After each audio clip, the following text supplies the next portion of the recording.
All right, we got to Yeah. do this one. We got to do this. We should have done this on YouTube. This would have been great. Oh boy, I have a ton on this. Okay, so how to find a wife, advice from a Catholic woman. Now, I haven't read this. I went through like one or two of them, and I was just like, this is so freaking cringe. Even just the start that it's advice from a Catholic woman onto how to find a wife. You don't ask a deer how to hunt. Like that's just stupid. Here's what I'm wondering: is this actually a woman? Because I do know it's a guy who runs the Catholic Answers account. So he took it from an article that was written by a woman. Okay. And like he in the comments, he's like defending it by saying like he as a guy endorsed it. So he gay, as a guy told yeah. everybody that they should stop interacting with me behind closed doors. The Love kid that. who runs the Catholic Answers account. So I don't Love care that. what we say about this kid. Yeah, it was when I dropped my N-word post. He's a Catholic. He's a Catholic. This is unacceptable and nobody should interact with him. It's just things get back to me. I dropped like an 11 post thread, I think, on this post in reply. Right, so let's go through it. Let's hear the genius of this Catholic woman who's going to tell men how to find a girl. Many Catholic women complain that the devout Catholic men they meet are, well, boring. They tend to have fewer hobbies and interests than non-Catholic men and don't joke or flirt as much. So you can take these concrete steps to make sure you stand out from the crowd. So this is the corniest meme I've ever seen. That's all they do is post corny memes. I mean, like basically she's saying there is that Catholic men are not entertaining enough. Instead, they're being holy. So you have to be entertaining. You have to be more palatable to the female attentions. Trained. Okay, all right. I can't believe I'm going to do this. You're going to defend the women. I'm going to defend that position. All right. You guys are all talking about Riz all the time. Like it's all I hear about from you guys is Riz. Like there's something to that. Like actually, so it's the one word I have no business saying it, but like there's something to that. Like you gotta be able to charm a broad. Like you have to. Like there's an art form to it, and it's not that you're catering to her; it's that you're outsmarting her. Yeah. You're outsmarting her is what you're doing. You have to be. I hate to say the word manipulate, but you kind of got to manipulate. You kind of have to though. Like I'm not against. I do think a lot of Catholic men have no idea how to date anybody, and they're too afraid to talk to women, which I just disagree with. Don't put people on a pedestal, but it's just this thread just being written by women, just wrong author. Yeah, I agree. But there's also something to like even you younger guys like trying to get yourselves in shape and going to the gym and taking care of yourselves and like knowing how to spit a little bit of game to women. Like even Catholic girls, you got to spit a little game to the Catholic girls. Like you got to make her laugh. The key to a girl's heart is actually making her laugh. You can make a girl laugh. 100%. I don't care if you're a fat if you're a fat slob, you'll land the chick if you can make her laugh. 100%. It's all about having a sense of humor. There are definitely like people who just like it's the same with theology. People can like hyper fixate on theology and become like just a boring person to interact with. And it's the same with the gym. Like they're called gym cells. And I identify as a gym cell, even though I have a fiance. Like I can do some Riz, but you have to be able to. Sometimes you guys get a little bit like the CrossFit people. Mm-hmm. We're cool. Which is like a cult, and I want to kill you. My Twitter account is basically a cult. I'm not even gonna lie. Yeah, it's a bit much sometimes, but it's all right. I understand. You're still 26, and it's the cult of white monster. That's all right. So put yourself out there. Go to events, both Catholic and not necessarily Catholic, that attract single adults. Challenge yourself to actually speak to at least one single woman at each social event. Have a wingman hold you accountable if needed. That is just gay. It's the most generic advice ever. Put yourself out there. Oh yeah, really insightful. Thank you for that one. I mean, I thought I was just gonna find a woman by sitting in my room all day, but apparently I need to put myself out there. It's like you go to these young adult events. Luckily I already was like good on relationship before I even like became Catholic, but like it's just it's like the women still have the same like Tinder level instincts as secular women. It's the same in the Catholic Church. Like they're still, it's still the What same way. did you do? Did you do dating apps to meet your chick, Nah, or no, like I how'd did you meet not. your chick? High school, Oh, way good. back in high school. So like That's I great. got like last chopper out of Nam pretty much. Yeah. Like I got very lucky. That But like really is the ideal way to go. Like no, if you can meet somebody young like that, because um you grow up together and 100%. there's no surprises. Like it's like the when you meet somebody, like if you're 27, 28 and you just meet another 27, 28-year old, like there's a lot of baggage there that you're not going to know about and you're going to find out about later, especially if you're looking to like move things along quickly because you want to get married and stuff. Like there's a lot that comes along with that. I'm happy for anybody that gets that to happen, but it's just if you can wrap it up from a girl you meet when you're in your early 20s or earlier, that's always ideal. Pray for your homies on the dating apps. It's tough out there. I can't even, like, thank God I never ever had to use a I don't dating even app. know. Like it's gotta be terrible. Okay, develop, rekindle some interest so that you're well-rounded. Physical activities that double as social activities are great. Ultimate frisbee, partner dancing, rock. What? Are they not like the gayest hobbies like imaginable? Oh yeah, that guy's into partner dancing. I wanna marry him. Like Dude, if you asked a chick to play frisbee, she'd be like, "What? you want to play frisbee? Like are you a golden retriever? What are we doing here? So are intellectual, creative pursuits, play an instrument, learn a new language." I will say that my wife said she fell in love with me when I played the guitar in high school. Like I played like at like publicly at like an event at school, and she said that was when she. There's nothing wrong with having hobbies, and I think hobbies can make you more interesting. It's just her choice of hobbies is terrible, and you shouldn't choose your hobbies to pick up women.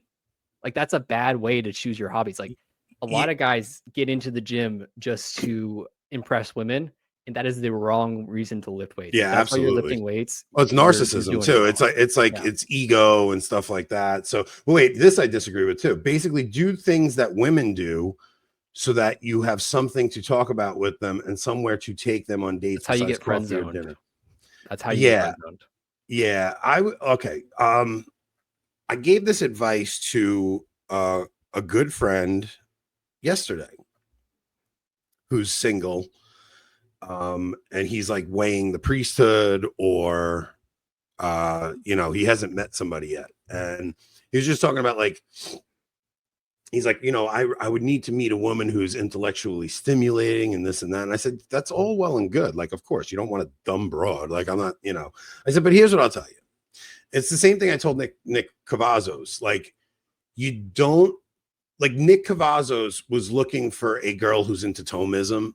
And I'm like, you don't actually want that. Like, you don't. No, you You don't. think you do, but you don't, because you're going to get into like theological debates with your chick. You want your chick to just go along with whatever you say on matters of theology, first off. But second off, like, if you're going to do theology as a career, you don't want to talk about work at home.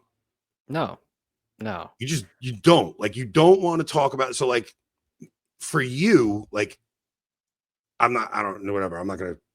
like, for me, I don't want, like, because I discuss like politics and stuff, like, I don't want my wife to be concerned with politics. No, my fiance does not care at all. She That's just what is you like, want. she's like, yeah, that sounds right. Whenever I'm like autistically ranting, she's like, yeah, sure. And I'm like, cool. Like my wife, just doesn't read the news. She doesn't care what's going on in the world. And there's such a freedom she has, and that she's not like burdened by the, oh my gosh, Elon Musk and Trump are fighting today. Did you like what? Why would you Nothing ever ever want to happens. It doesn't matter. Like, why do you want to go home and talk to your wife about that stuff? So no, not a dumb girl. So like my wife is very intelligent in ways I'm not.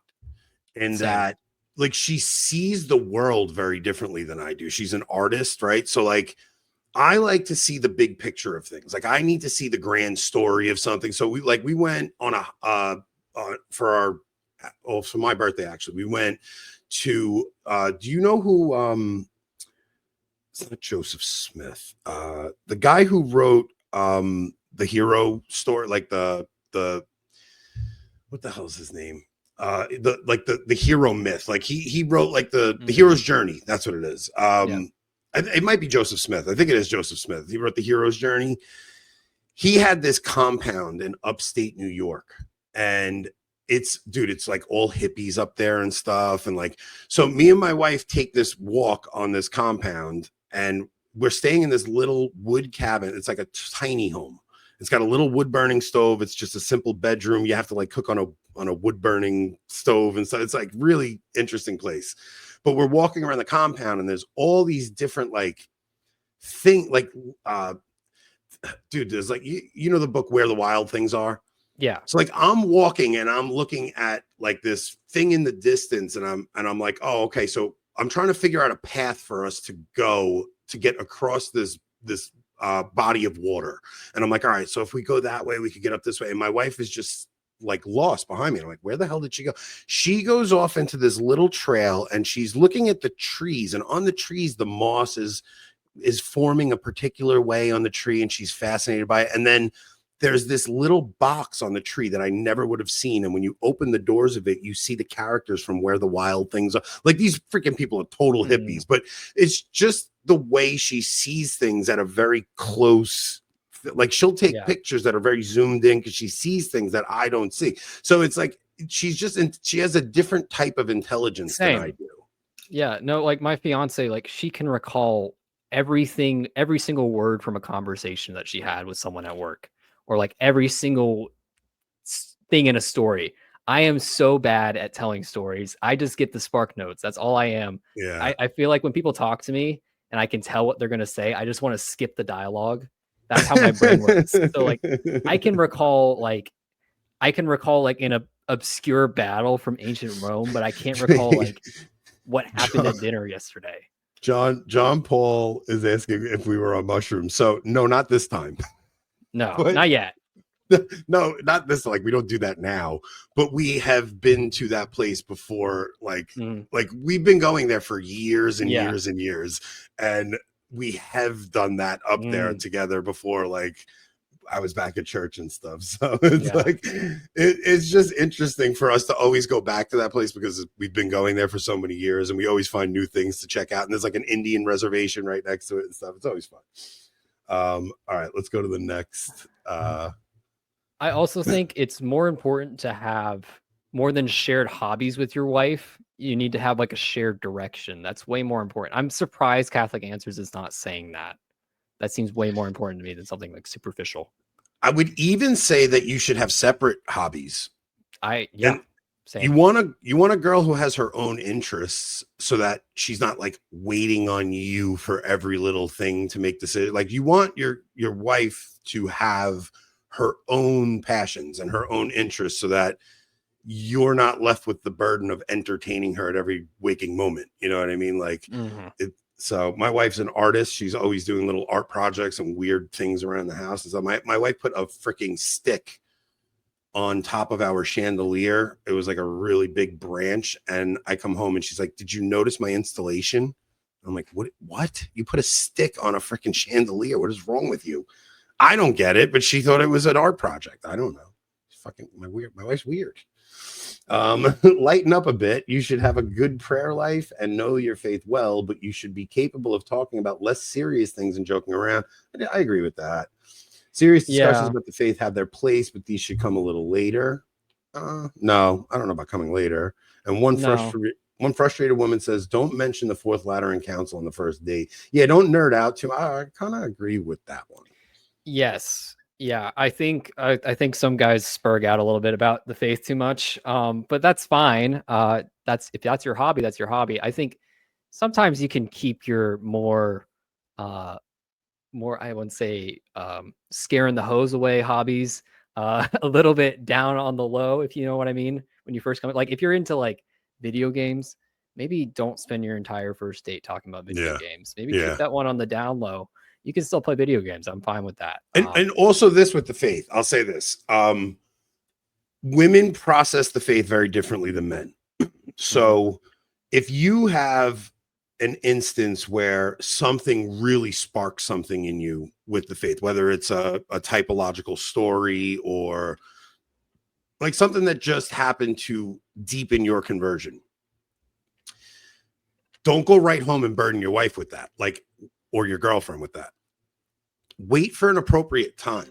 Like, there will be an appropriate time where she's open and receptive to it, where you can maybe explain it. Like, I remember trying to convince my wife of Catholicism, and it didn't go over well. Like she just didn't want to hear. Like she early on, she had such a hard time with like extra ecclesiam nulla salus and non-Catholics not going to heaven. That's just hard for like women. Just very hard for women. Yeah. Yeah. So I just chilled out with that, and she witnessed my conversion, and then there were things that happened, conversations that happened with her family and different things, and people non-Catholics expressing their version of Christianity that made her go, oh my goodness, this is just a fake version of Jesus they had. Like, it's just a totally made up version of Jesus made in their own image. Like, she recognized it on her own without me having to jam it down her throat. So yeah. The article has some crazy lines in it. we gotta go to it then. It gets wild. It says, I think if you talk to a girl for more than 10 minutes, you should take the initiative and ask for her number.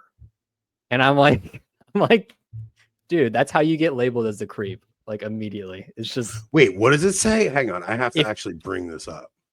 It says if you talk to her for more than 10 minutes, ask for her number.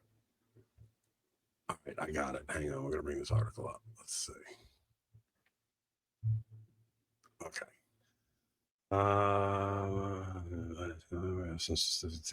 Develop or rekindle some interests you will. Rather lighten up a bit, learn appropriate. So flirtation's where it starts to branch off. Okay. Show a woman you are interested in her in a confident yet playful and non-pushy way. Compliment her. Tease her mildly in a way that makes her laugh if you know well enough to know she won't be hurt. Ask her questions about herself in general. This is such woman jargon. Yeah. If she's responding well, laughing, smiling, keeping the conversation going rather than trying to find a polite exit. See, like, even this advice, though, it's like, if a guy doesn't have that, he doesn't have that. That's not... Like, this advice is meaningless to a guy that doesn't have that. A matchmaker I know says that if you talk to a woman for more than 10 minutes, you should ask for her number. And if you ask for her number, you should call her. Yes, call within a few days to ask her for a date.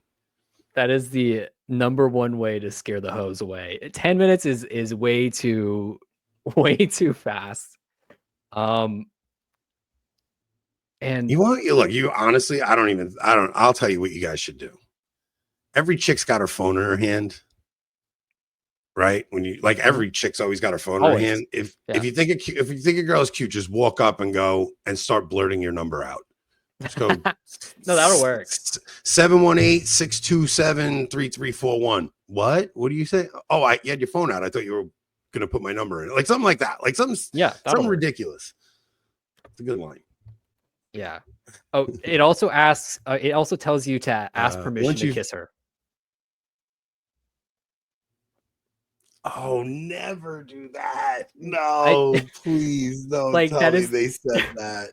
It's in the last of that once you secure paragraph. They might not do it in movies, but saying "May I kiss you" is actually very romantic. Ew, no. It's right here. We're going to this. Hold on. To continue pursuing her for as long as you're still interested, keep planning thoughtful dates based on your shared interests or trying new experiences together. Ask her questions about herself, progressing slowly from more surface level topics. When you're more seriously interested in her and no one else, ask her to be your girlfriend and talk about what that means. Also, ask her before attempting any physical gestures. They might not do it in the movies, but saying, "May I kiss you" is actually very romantic. No, it is not. It is awkward. You are going to be told no. You will be humiliated. No girl wants to hear that. This woman is a psychopath. No, that's how you make her feel like you're her guidance counselor. Like, it's you come off like a creep. Yeah, it's like it's HR attraction is not like an HR approved process. You will come off if like you have to ask, the moment's over. It's done. And if she says no, what do you do? All these conversations take courage, but courage is attractive. Plus, they're good. I will say, you do need to just have confidence, I guess. Yes.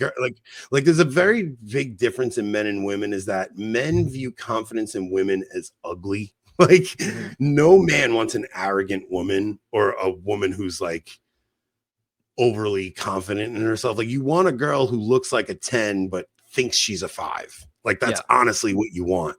Yeah.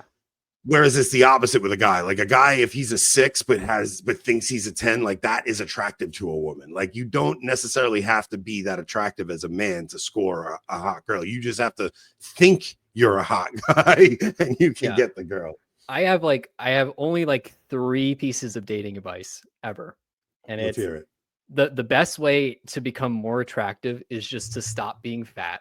And that's just true for men and women. Like it sounds harsh, but it's just true. Like it's the single easiest way to improve your appearance. And secondly, alongside that same journey, as you're losing weight and stuff, that increases your self-confidence, which helps you with being more confident among women. Now, women don't typically like it if you're too cocky, but if you're just confident in yourself and you build confidence in how you act and how you conduct yourself, that'll kind of rub off on that. And then at the end of the day, you still have to ask the girl out. Like she's not just going to come up to you and be like, "Can I be your wife?" Like that doesn't happen. So you do actually have to stop being, a word and just do it. Like if you do nothing, you'll be nothing. You just have to do it. Somebody saying I need my wife to be a set A. Your wife should just follow you wherever the hell you're going. Yeah. So, she shouldn't care about theology enough. Like, she should not. She should just, wherever you're taking me, I'm gonna go, babe. I was telling Majarian in the green room, like I'm at 30 pounds I've lost now. Part of that was when we went to North Carolina, I saw a picture of myself and I was like, holy crap, I did not know I was that heavy. Like I've never been that heavy in my life. And it's like, I have a duty to remain attractive to my wife. Like, she's still attractive. How could I not remain attractive? Like, it's almost like the worst thing you could do to your partner if you just let yourself go. It's awful. They didn't sign up for that. That's not the contract they agreed to, like if you were in good shape when you got married, you got to do your best to stay in that shape or do your best to get in that shape. I just think in general, most female dating advice for men is just poison. And it's not necessarily that women are actively being malicious. I think they mean well. I just think they believe what they say, but they just misperceive reality. They're clueless. It's not about what works. It's like what makes them feel good and like what makes them feel like, oh yeah, I think this is blah blah blah. They don't know what they want. They don't know what they want. They don't. And look, something happened. Like I kept watching like that divorce attorney, those videos, and I kept hearing all these. You remember when that like whole trend where Pearl was playing all the divorced women videos, and they were like, like so many of these women got divorced because they were like, I didn't feel seen by him. Like I didn't feel seen by him. That's a real thing though. Like that actually is a real thing. Like if you are a husband and you just come home and like you go do your own thing and you're not paying any attention to your wife, like your wife will not feel seen. And this goes to like the epidemic of female teachers sleeping with their students, because it is it is so insane how often this happens. And it's because you'll get this 35-year-old chick who's married, the husband is watching porn constantly, so he doesn't even pay his wife any attention anymore because she's a pain in the ass about that. Like once the bedroom dries up, you basically have an annoying roommate. Like that's actually why you just have an annoying roommate and who's mad at you once a month. Like and it's more for at least once a month. For a week out of the month. And once that dynamic kind of goes away, you just don't like each other anymore. And then if another guy gives your wife that attention that you're no longer giving her, it's like women want to feel wanted. So you better make sure, men, that you make your girl still feel attractive to you. Like she needs to know you still find her attractive. Like I saw a video of a chick going, my husband, you know, if I got out of the shower and he was in the room, he would just instantly attack me, and this was disturbing. And you know, our sex life got better when he just stopped doing this. He would stop smacking my ass in the kitchen and things like this. Is what the woman is saying, and I'm just like, I feel so bad for that man. Like that woman is getting attention from her husband. She was going. There will come a day. There will come a day when her husband no longer cares that she's getting out of the shower because she's lost her beauty. Because this is a very difficult thing for women. They go through their youth and they're very attractive, and this is why there's so many women are getting plastic surgery, because they've put so much stock in their beauty. So as they get older and they lose their beauty, there'll come a tipping point where they'll hit the wall, and the husband will actually no longer want anything to do with them. And then they'll be like, oh my gosh, what am I going to do? So it's like women should appreciate when they still have that youth, but also have other things to offer so that your husband isn't only with you for that. You know, it's like, it really is a dynamic you have to work on in marriages, man. I know I was talking to somebody yesterday about marriage, and somebody, what was this? Somebody used the number. That number out. I was talking to somebody yesterday. I'm going to read some of the texts because they were kind of wild about marriages. So I was at work, and there was a so we do sidewalk, you know, we go in and we rip sidewalks out and we replace them. Now this woman had a little 6-inch strip of grass between her sidewalk and the street, and my guy went and asked her, hey, do you want, when we put the sidewalk back, do you want the sidewalk to go all the way to the street, or do you want the strip of grass put back in? She goes, I want the strip of grass put back in. It was 6 inches wide. It looked ridiculous. It was all, the neighbor next door goes, no, I want the sidewalk to go all the way out to the street. So my one of the foremen there put the sidewalk all the way out to the street in front of both neighbors' houses. Now the woman went nuts because she said she wanted the grass put back.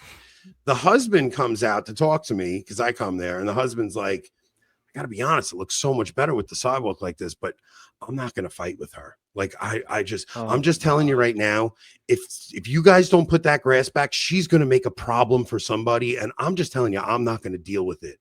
I've never been more disgusted by a man in my entire life. Like, I wanted to say to him, go in and tell your wife you like it better this way and you don't want the grass. And it will save us from having to rip the entire sidewalk out and going to put this stupid 6-inch strip of weeds back in for you. Like, it just nauseated me. So my friend texted me when he saw me tweet that. And he said, let me see. Said, you really don't know how lucky you are, no fortunate you are in your marriage. You were tweeting about emasculated husbands. They are that way because they married a woman who implicitly knows that all the legal precedent is on her side. They can make a husband's life hell and take the kids with her. You can be Anthony on AB because you have a wife, you have a great wife who operates under a higher law than really exists. A vast majority of men in our world do not have such an arrangement. It's why the no Christian manosphere exists. So he's talking about like the red pill and stuff like that. That is a real thing, right? Yeah. Like the thing is, I'm not different. I mean, I'm different in that I'm much more gentle with my wife and stuff, but like my wife knows this side of me. Like I'm not like one way in front of you guys, and then my wife thinks like she would never be horrified by anything I say. Like she's been married to me forever. Like she understands who her husband is. Something about it is actually why she loves me. Like that I just don't care what people think, and you know, things like that. Like there's something about that she likes. But he is telling me like,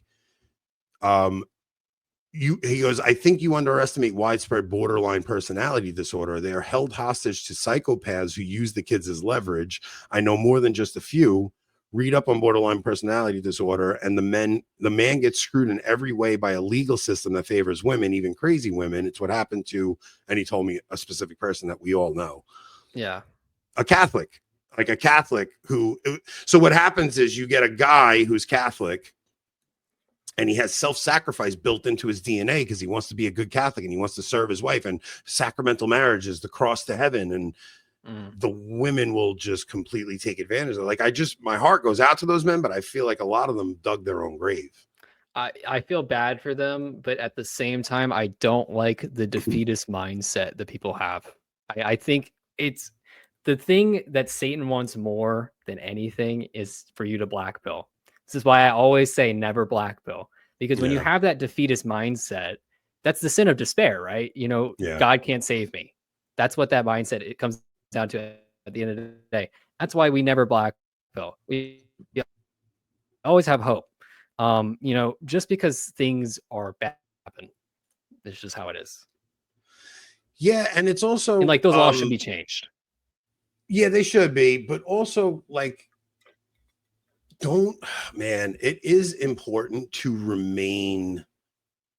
Like, I hate when people say like my wife's my best friend, but like, you do have to remain friends with each other. Like, you do have to enjoy one another's company, and that can go away very quickly after 10, 15, 20 years of marriage. You're looking at the same damn person. Like, you have to do things to make sure you still like each other. Like, it's just, I don't know, man. It's like they say, oh, you got to go on date night. No, you still have to kind of like court your wife after you're married. You know, you have to make her feel wanted. Yeah, you have to court her and protect her. And yes, it's like, because I think too many guys get into the mundanity of marriage, and they just think their wife's a pain in the ass, and they kowtow to whatever she says because they just would rather do that than hear an argument. A lot of men will do anything because they're slaves to their libido. And they're unwilling to put their foot down about something because their wife will use sex as a weapon against them, and they will withhold it from them. So they'll just do whatever the wife says to avoid that from happening. And that just creates a bigger problem. Like, there's something about not just saying no for the sake of no, but like, you have to say no to your wife at times, just so that she knows that you have the ability to say no to her. Cause it's like, you do have to be the leader in your home, you know? Yeah, well, and I think it's just a problem in our age. Is just like the biggest problem I think in our age is apathy. It's kind of going with the flow, and it happens a lot in marriage. Guys will just kind of go with the flow. They'll take the back seat. They'll let their wife catechize their kids. They'll just say, "Oh yes, dear," stuff like that. No, if you do nothing, you'll be nothing. And I say that over and over again because it's true. If you don't do anything with your life is going to end before you know it. You have to actually be an active moral agent. I want to tell you guys a story. So